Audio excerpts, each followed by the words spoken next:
بسم اللہ الرحمن الرحیم الحمد للہ رب العالمین وصلی اللہ وسلم علی نبینا و مولانا محمد وعلی آلہ وصحابتہ اجمعین اما بعد فاعوذ باللہ من الشیطان الرجیم ولا تأکلوا اموالکم بینکم بالباطل وتدلوا بها الى الحکام لتأكلوا فريقا من أموال الناس بالإثم وأنتم تعلمون۔ اللہ رب العزت اس آیت کریمہ میں ایک زبردست حکم کی تلقین و تاکید فرما رہے ہیں۔ ربط یہ ہوگا کہ روزے کی قبولیت کے لیے اور دعاؤں کی قبولیت کے لیے اکل حلال شرط ہے۔ یا ایہا الرسل کلوا من الطیبات واعملوا صالحا۔ اس لیے اب آنے والی آیت کریمہ میں اشارہ اس بات کی طرف کیا جا رہا ہے کہ روزے کا مقصد شہوات مباحہ اور محرمہ دونوں سے اپنے آپ کو روکنا ہے۔ شہوات مباحہ تک سے جب روزے کا مقصد اپنے آپ کو روکنا ہے تو شہوات محرمہ سے تو ہر وقت ہر موقع پر اپنے آپ کو بچانا ضروری ہے، اور شہوات محرمہ میں سے اعظم باعتبار سب سے بڑی شہوت ہے حقوق خلق کو غصب اور رشوت کے طور پر دبا لینا۔ اس لیے آنے والی آیت کریمہ میں اس کو بیان کیا جا رہا ہے۔ چنانچہ ترجمہ سنیے کہ آپس میں ایک دوسرے کے مال ناحق طور پر مت کھاؤ، اور ان جھوٹے مقدموں کو حکام کے یہاں اس غرض سے مت لے جاؤ کہ اس کے ذریعے لوگوں کے مالوں کا ایک حصہ ظلم کے طریقے سے کھا جاؤ اور تم کو اپنے ظلم کا علم اور پتہ بھی نہ ہو۔ اس آیت میں اللہ تعالیٰ بندوں کو نصیحت فرماتے ہیں کہ آپس میں ایک دوسرے کا مال ناحق طریقے سے مت کھاؤ۔ بالباطل، باطل کہتے ہیں کل ما لم یبح الشرع اخذہ من المال وان طابت بہ النفس۔ شریعت نے جس مال کا لینا بھی غیر مباح ٹھہرایا ہو، اگرچہ طبیعت کو وہ بھاتا ہو، پھر بھی وہ باطل ہے، جیسے کہ ربا، میسر، غصب، رشوت وغیرہ۔ تو اللہ فرماتے ہیں ایک دوسرے کا مال ناحق طریقے سے مت کھاؤ۔ لا تأکلوا اموالکم، ترجمہ تو ہونا چاہیے اپنا مال مت کھاؤ، لیکن یہ نہیں فرمایا کہ لا تأکلوا اموال اخوانکم۔ حالانکہ مطلب لا تأکلوا اموالکم کا یہی ہے کہ ایک دوسرے کا مال غلط طریقے سے مت کھاؤ۔ قرآن کریم کی تعلیم حکمت اور عقل پر اتنی زیادہ منطبق ہے کہ کسی کی تعلیم اس کے جیسی نہیں ہو سکتی۔ اس کی تعلیم ہی سے معلوم ہوتا ہے کہ یہ ایسی ذات کا کلام ہے جو نہایت حکیم اور مشفق ہے، صرف ضابطے کا کلام نہیں ہے، بلکہ اس میں ہر پہلو سے شفقت ملحوظ رکھی گئی ہے۔ اس میں صرف کوئی منادی کرنے والا حاکم اپنے محکوم کو اعلان کرتا ہو ایسا نہیں ہے، بلکہ کوشش یہ کی گئی ہے کہ مؤثر الفاظ ہوں اور بلیغ مؤثر دل پر اثر انداز کلام ہونا چاہیے۔ ضابطے کی زبان میں مؤثر ہونے کا، مشفق ہونے کا کہاں اہتمام ہوتا ہے؟ اس آیت میں اللہ تعالیٰ رابطے کے طور پر بھی ارشاد فرماتے ہیں اور ضابطے کے طور پر بھی نصیحت فرماتے ہیں۔ اسی لیے نصیحت والا اسلوب وَلَا تَأْكُلُوا أَمْوَالَ إِخْوَانِكُمْ کے بجائے وَلَا تَأْكُلُوا أَمْوَالَكُمْ فرمایا۔ اموالکم اس لیے فرمایا کہ انسان کو فطری طور پر اپنا مال زیادہ محبوب ہوتا ہے دوسرے کے مال کے مقابلے میں۔ اگر اپنا مال زیادہ محبوب نہ ہوتا تو پرائے مال کو اپنا مال بنانے کی کیوں کوشش کرتا ہے؟ یہ عجیب بات ہے۔ انسان اپنے مال سے بڑی محبت کرتا ہے، تبھی تو وہ دوسرے کے مال کو بھی اپنا بنانے کی کوشش کرتا ہے۔ تو چونکہ انسان کو مال سے بہت زیادہ محبت ہوتی ہے، اس لیے اس کو ایسا عنوان اختیار کر کے امر دیا حفاظت والا، اور یہ فرمایا کہ اموالکم، غیر کے مال کو بھی اپنا مال سمجھو۔ غیر کے مال سے انسان کو محبت صرف اس لیے ہوتی ہے کہ اسے اپنا بنا لیا جائے، تو فرمایا کہ ایسا سمجھو گویا تمہارا مال ہے، اس کی ایسی حفاظت کرو جیسے اپنے مال کی کرتے ہو۔ غیر کا مال تو غیر ہی کا ہے، وہ اپنا نہیں ہے، پھر بھی لا تأکلوا اموالکم فرمایا کہ جب کسی کا مال تم تلف کرو گے، برباد کرو گے، تو تمہارا مال بھی تلف اور برباد ہوگا، چاہے دنیا میں یا آخرت میں۔ تو اب دوسرے کا مال تلف کرنا یہ اپنا ہی مال تلف اور برباد کرنا ہوا، یہ بھی ایک بات ہے۔ اکثر تو یہ دنیا میں ہی دیکھ لیا جاتا ہے کہ جو شخص کسی دوسرے کا مال ہڑپ کر لیتا ہے تو خود بھی ہڑپ ہو جاتا ہے۔ اگر دنیا میں نہیں ہوا تو آخرت میں تو ضرور ہوتا ہے۔ یہ تجربہ ہے لوگوں کا کہ جو لوگ مال کو غلط طریقے سے حاصل کرتے ہیں، دنیا میں بھی ان کا بھلا کبھی نہیں ہوتا۔ غلط طریقے کیا کیا ہیں؟ سب سے بڑا تو سودی معاملہ ہے، جس کے بارے میں فرمایا یمحق اللہ الربا ویربی الصدقات۔ سودی مال جمع تو ہوتا ہے لیکن ایک نہ ایک دن مٹ جاتا ہے، اور حقیقت میں تو مٹتا ہی ہے، صورتاً بھی مٹتا ہے۔ ایک دن ایسا آتا ہے کہ آدمی مارے مارے پھرتا ہے، اور اگر کبھی نہ بھی مٹے تب بھی اعتراض نہیں ہونا چاہیے۔ اللہ پاک نے یمحق اللہ الربا کے ذریعے اعلان کر دیا ہے، اور یمحق اللہ الربا قضیہ محملہ ہے جو جزئیہ کی طاقت میں ہوتا ہے کہ اگر ایک دفعہ بھی مٹ جائے تو یمحق اللہ الربا والا قضیہ صادق ہو جائے گا۔ سود والے اکثر مٹتے ہیں، اس کے بہت سے واقعات ہیں۔ اگر کہیں ظاہراً نہ مٹے تو کسی اور طریقے سے مٹتا ہے۔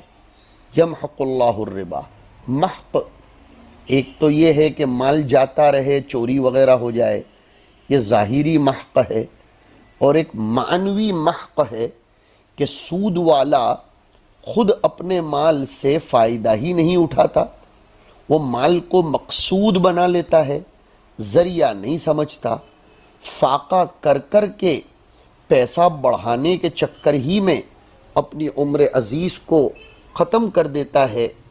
اور سود لینے کا سبب بھی تو بخل ہے، جتنا سود لیتا ہے اتنا ہی بخل بڑھتا جاتا ہے، اور جب بخل بڑھتا ہے تو اپنے تن من پر بھی وہ خرچ نہیں کرتا۔ تو ایک شکل تو سود کی ہے، دوسری چوری کی، اسی طرح غصب کی، اسی طرح رشوت وغیرہ کی۔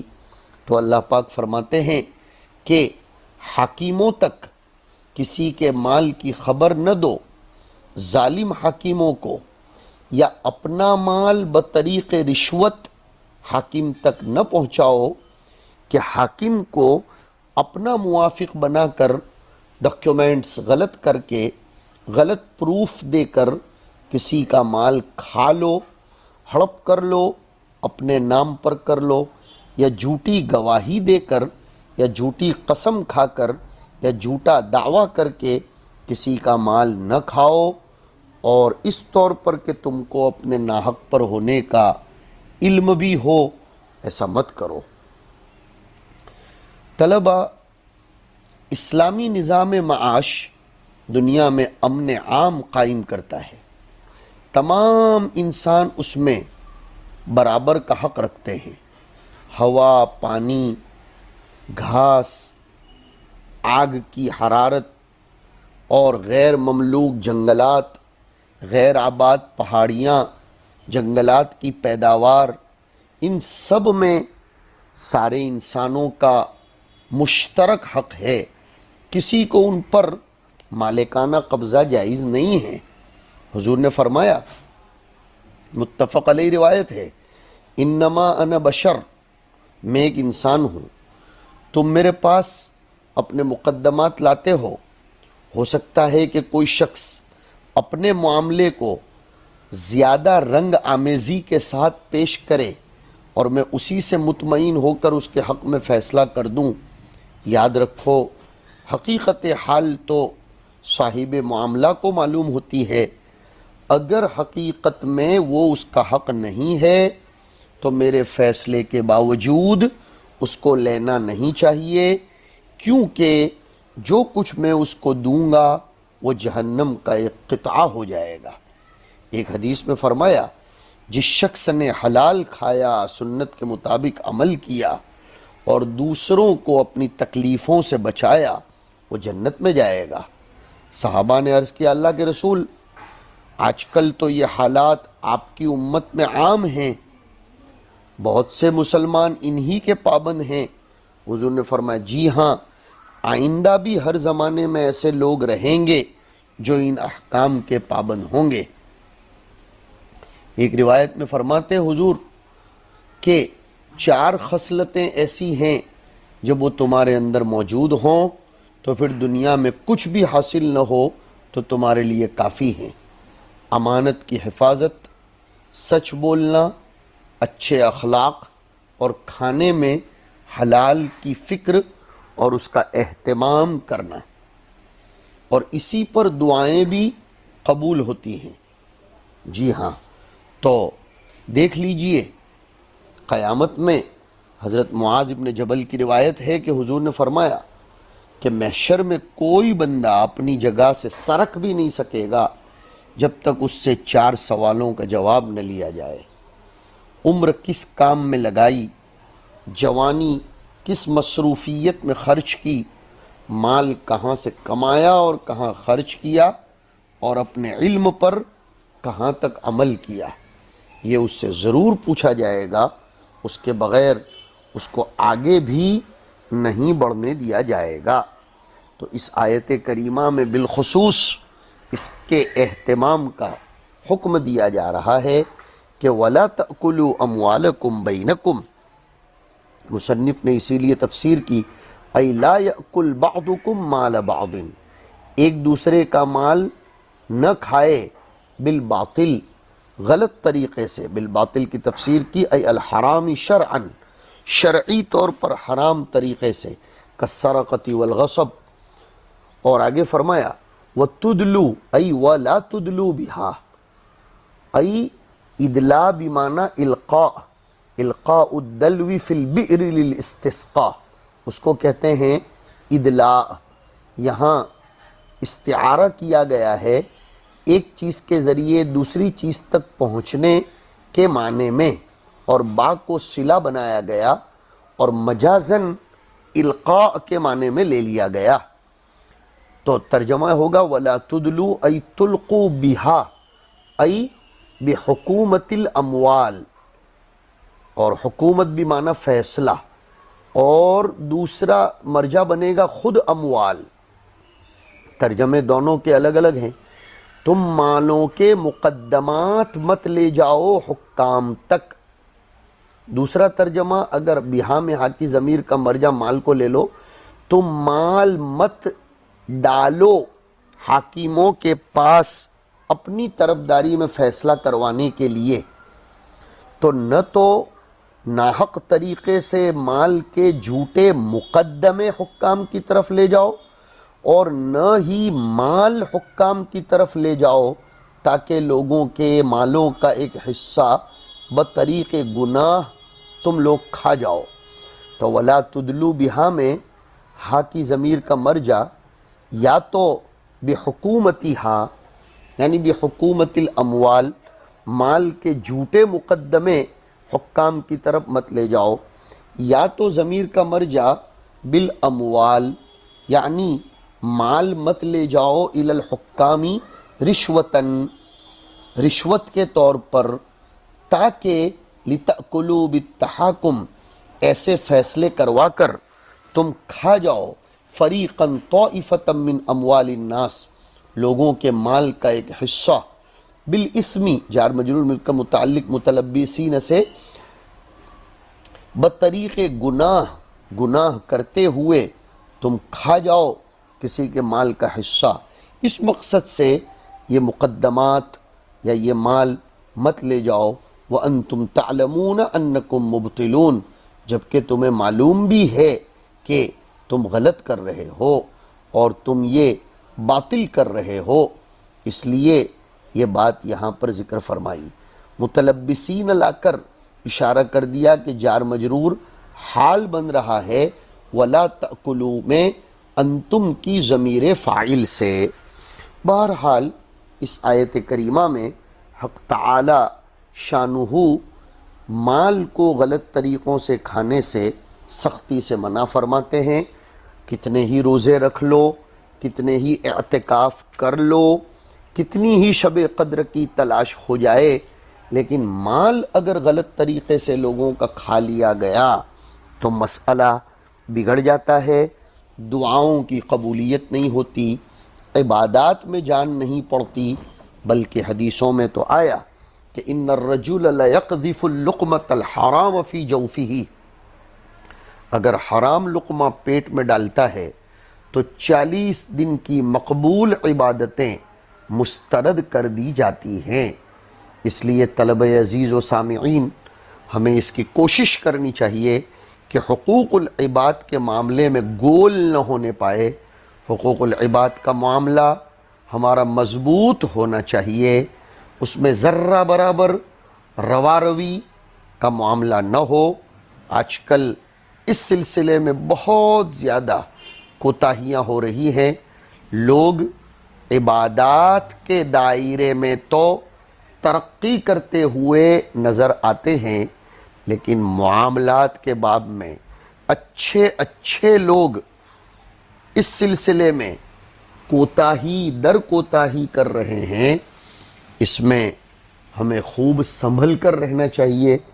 اس کی جواب دہی اللہ رب العزت کے یہاں کرنی پڑتی ہے، اور پھر کسی کا دل دکھایا، کسی کا مال غلط طریقے سے کھایا، اس کا انجام دنیا میں ہی بھگتنا پڑتا ہے. اور آخرت کا معاملہ تو اپنی جگہ کھڑا ہوا ہے ہی ہے. مال کی محبت سے اپنے آپ کو بچانا چاہیے، اس سلسلے میں احتیاط برتنا چاہیے. اللہ تعالی ہمیں عقل حلال کی فکر اور سعی کرنے کی توفیق نصیب فرمائے. وصلی اللہ علی النبی الکریم.